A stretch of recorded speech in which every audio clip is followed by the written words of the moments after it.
Everyone, I'm Scott from the Old Curiosity Shop. I'm on my way to a thrift shop and I'm taking you with me. Let's go!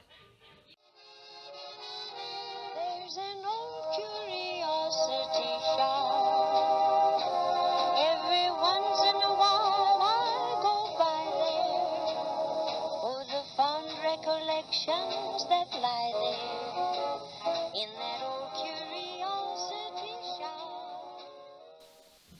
Okay, we are junking again, having a good time, and the very first thing that got me excited was this wonderful late 1930s canister set with the nautical theme. I love that. And there weren't any dents, but you can see there's an awful lot of surface oxidation and some light rust. That's the kind of damage I'm not going to be able to get off of those canisters. And I did look inside, and the ones on the inside were even worse than the largest one. So even though I did not want to leave them there, I did anyway, because it's something that I wanted to keep for myself, but I'll keep looking until I can find some in better condition than that. You know, I want to use them. I don't want to put my sugar in a rusty tin.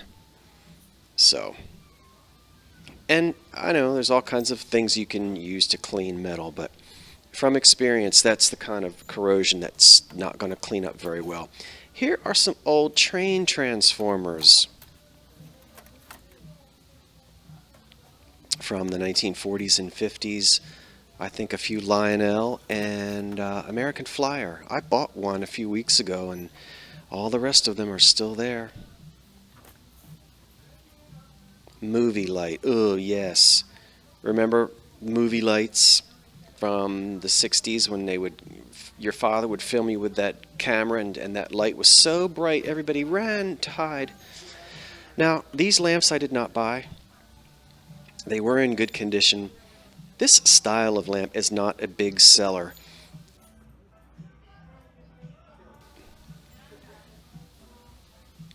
Since I ship everything and don't really have things in a brick and mortar shop, I just decided no. But I know many people would flip out and they would just love that sort of exotic interior that was popular in the mid-century. Can't you just see those with those great big pagoda-shaped shades? Boy, they would be stunning in a 1940s living room, that kind of thing.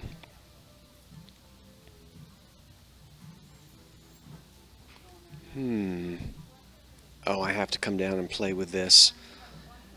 How many of us ran home from high school in the 1980s and made mixtapes? And if you had a dual cassette player like this, you could copy them and trade them with your friends. I was the vice president of my high school Cyndi Lauper fan club in 1984, my junior year. I will tell you that. I'm never going to mention that again, and I would prefer if you don't bring that up either. But I do like Cyndi Lauper. I still like her today. Office supplies. I don't need any of those. Okay, bric-a-brac. Actually, Cyndi Lauper does some really wonderful acoustic music, if you didn't know that, of many of her old hits. These little porcelain pottery pieces, nothing really screamed at me. Those silhouettes weren't old. Put those back.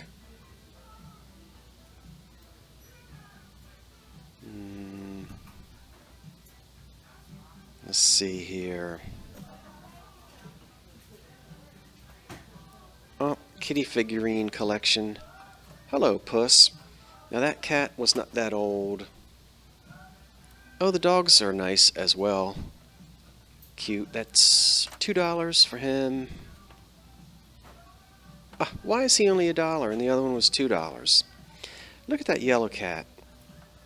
Oh, and the Siamese. Boy, they have a wonderful meow, and they are vocal. They will talk, talk, talk, talk, talk. Now these, what do you think? Hummel? That's what I thought. Sure looks like Hummel to me. Boy, I was fooled. Made in Japan. Now, they're bookends. Okay, but look, watch. I'm going to turn it. And it looks like it's also a planter. Really? Combination bookend and planter? I don't know. Maybe stick pens in there. Oh, the ubiquitous colonial ladies, statuettes. Yeah, yeah, yeah. Ah, thrift shop, you ought to be ashamed of yourself. Now, he's occupied Japan, but he lost his head. Ooh, baby doll with no clothes on. Look on that chair. Look on the chair. Did you all just fall out of your Barca-Loungers? $15. Is that an original frame? You know it is. And you also know it's the work of R. Atkinson Fox. He loved this sort of colorful jewel tone English garden, and probably collected, he's heavily collected, second probably to Maxfield Parish. Beautiful. That's right out of the 1920s. The colors are vibrant. There's no water damage. There's no foxing. Oh my goodness. $15. And they would give wonderful names to those prints. Oh, there's Barnabas Collins. Dark Shadows. How many of you ran home from high school in the late 60s to watch that on TV? It was slightly before my time, but at some point it was still on the air, I guess in reruns. In the 70s or 80s, because I watched it. It wasn't prime time then. 1930s dresser with a waterfall front. There's some Halloween decorations. I see a ship's wheel over there, which is simply decorative.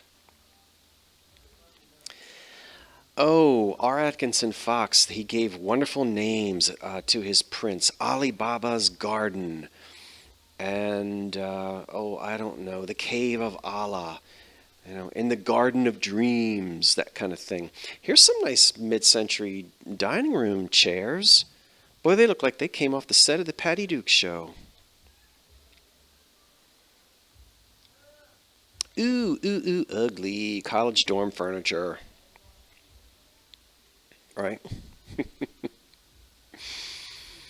I hope I didn't just insult anyone who has that sofa in their living room.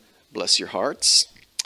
This I thought was a really good mid-century dresser, and it wasn't so good and it wasn't so mid-century when I studied it. Okay, let's go outside and look at this print. Well, we're outside now, and I would like to give you a closer look at the Fox print and let you see, boy, the colors are... Now, when you're looking for these old prints, you certainly want to look for the vibrancy of color, and boy, have we got it here. It almost appears as though this might have hung in a dark upstairs hallway or bedroom or something like that, and probably never had any sunlight on it. And this is the kind of frame that was very popular in the early 20s. And we clearly see the R. Atkinson Fox signature right there. And sometimes there'll be a publishing company. Now, these prints were always dated. Had titles. Sometimes the title is on the back. There's no title here. I will be taking the cardboard off and replacing it. And we'll look back there. I've often found titles hiding. The main thing to look for not only is nice bright color, is in this area right here, we don't see any foxing at all, and that's of course no pun intended. Foxing meaning the moisture damage, the little brown speckly spots on there. We don't want that. There is absolutely no foxing. There's a little bit of waviness here where the piece of cardboard on the back had some dampness. Probably sat on a basement floor. There was dampness down here. And you can see that the line there where the damp started working its way up. So it didn't stain the print, or it just has put this waviness in it, which I'm going to be able to get out. Well, let me back up and let you see the whole thing. These prints were very popular to collect when Everyone was on the Maxfield Parish bandwagon in the 1980s and 90s, and this is one I have not seen before, which doesn't necessarily equate to a higher value. A lot of the prints, there'll be a woman, sometimes fully clothed, sometimes scantily clothed, holding up babies under Grecian columns with fantastic sunsets. But this is an outdoor garden scene, a fantasy scene. Doesn't really depict any particular area, but very well done. Nice colors, beautiful original frame. $15, happy with that. Going to get that cleaned up, and we'll see it again. Okay, everyone, back from the thrift shop. Let's take a closer look at that beautiful fox print, R. Atkinson fox print, and here it is. I will do my best to have you see it without a whole lot of glare, so I'm going to have to stand up. I've talked already about the things that you want to look for when you're trying to decipher or discern whether or not you should buy an old print. So we won't go into all of that detail again about foxing and water damage and whatnot. And I'm really not doing a very good job at getting you to see this. But there it is. It's a nice, beautiful size. I think I already showed you the signature when we were outside. There it is down there. So I'm keeping the fox print, and I have to tell you now I have a big surprise. 2 more prints are coming. I've bought and sold many Maxfield Parish prints and R.A. Fox prints over the years, but seldom have I ever kept any for myself to use in my own collection. I'm not a collector of Fox or Parish, but I'm keeping that one because the colors are so brilliant and so spot on. It's just such a great example. I'm also going to be hanging it on the wall, and next to it I'm going to be hanging a Maxfield Parish print. I just bought 2 prints from an antique dealer just a few days ago. Now, the price was high. The dealer absolutely knew what they had. Good for them. But we negotiated, and the condition was so good, I bought both of them. Now, I paid $300 for 2 prints, and you might say, "Ooh, you're not going to make any money off that." Well, I was happy to pay $300 because one of the prints I'm keeping, and if I'm keeping it in my own collection, I'm perfectly fine paying the value of the print. And the one that I'm keeping, of course, is the famous, you know it, and so do I. Oops, that's not the one I want to show you. Wait a minute. Blooper. I'm not going to cut that out. The one that I'm saving is the famous Daybreak. This was estimated to be on just about 1 out of 4 living rooms in the United States in the 1920s and 30s. I think he painted it in 1920 or 21, and it is the quintessential famous print by Parish. Now, again, this came in many different sizes. This is a nice medium size, and it's going to be, you want to look for the House of Art, which, the House of Art, New York, which, oh, I am so sorry about this glare. I don't know but whether you can see it. It's right about here. So you'll see the House of Art, and we can actually see Maxfield Parish over here. But there it is. Original frames are vital on these old prints. Collectors only want the original frame, and they want the original backing if they can get it. No foxing, no water damage, no wrinkles in this. Colors are still very vibrant. I'd give that about a 90%. Okay, there's about a 10% fading in that, but you're going to get that with these old prints. So there it is, the famous Daybreak. And what I love, at some time on the back of this, very, very early on, that is an old script, and that is an old style there. And Bamberger's, that's a department store in this area. I don't know about where you live. So there was some kind of sale, maybe on children's clothing, at Bamberger's. I'm going to be taking this off to put acid-free paper on the back to preserve this. So Daybreak goes into my own collection, and I'm actually going to be hanging it very close to the Fox print. You get the idea. Okay, let me get back down here. Sit back down. I'm in front of the... I try to do this with the natural light, but again, that's better. Why didn't I do that to begin with? Okay. Very nice. All right, are you with now, everybody? Okay, what's it worth? Well, it was easily worth the $150 that I paid for it, because it's all original, everything, frame, everything, perfect. So $150 I paid for it, it is worth at least that. Probably in the $200 to $250 range because of its condition. So again, I was quite all right paying the money that I paid. Now the other one that I'm going to sell, this is the second Parish print that I bought, 2 for $300, yeah, is this one here. Again, all original. Now be careful. There are reproductions, many of them. They did all that in the 1980s, and he started to be heavily collected in the 70s. And books were written and articles were written in the 1970s. There was a lot of attention given to Parish prints at that time, and there were many collectors. And he had a long life. I think he died, I think he lived into his 90s, and he was still making calendar art, I think in the early 60s, I think. The Lute Players is going to date to, again, the early 20s. But what I started to say is, if you're not sure, and people will find these old frames and they'll stick a fake in there, you want to look for the House of Art signature on it. They don't always say Maxfield Parish. And get yourself a loop if you don't have one, and you'll see tiny little, almost like, remember dot matrix? The repops, you'll see these little, where it's computer generated. So the Lute Players, look at the color. I'm telling you what, my good friends, and look at that frame. That's all blue stippled, just as it came from the factory, from the House of Art.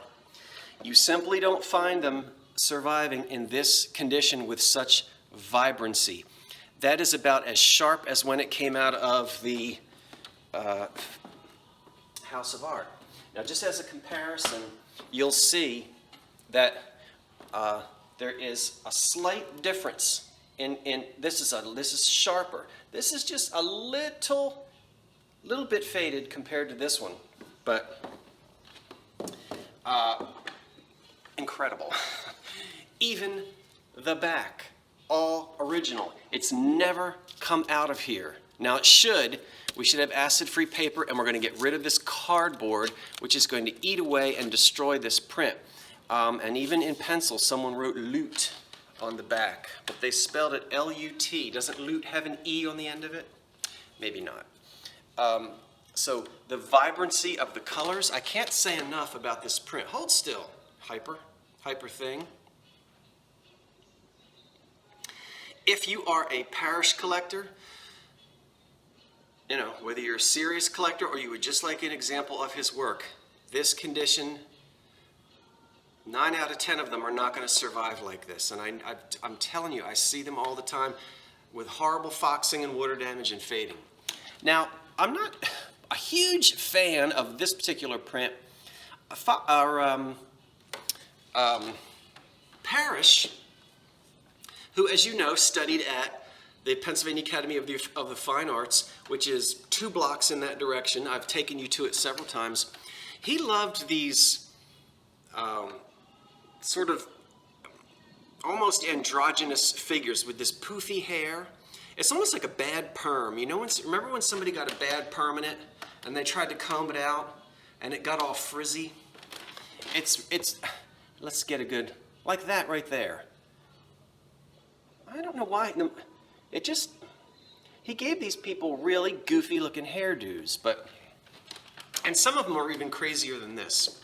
So there it is, the Lute Players. This one is up for auction right now in the Old Curiosity Shop. And if you'd like to see more about it, better pictures and all that stuff, you can go on and take a look. The link to my shop is in the description box below. Okay, Maxfield Parish and R. Atkinson Fox. I will be back very soon with more stuff. You can't see it, but right over there on the floor, it looks like a delivery truck headed to Sears and Roebuck circa 1962 dumped its load all over my living room floor. I have pots and pans and coffee pots and percolators and electric frying pans and toasters and I don't know what all, but it's down there being listed and it's coming your way soon. All really nice 50s and 60s mid-century for the kitchen. Okay, that's it. Thanks for watching. I'm Scott from the Old Curiosity Shop. Wait for the cat. So long for now.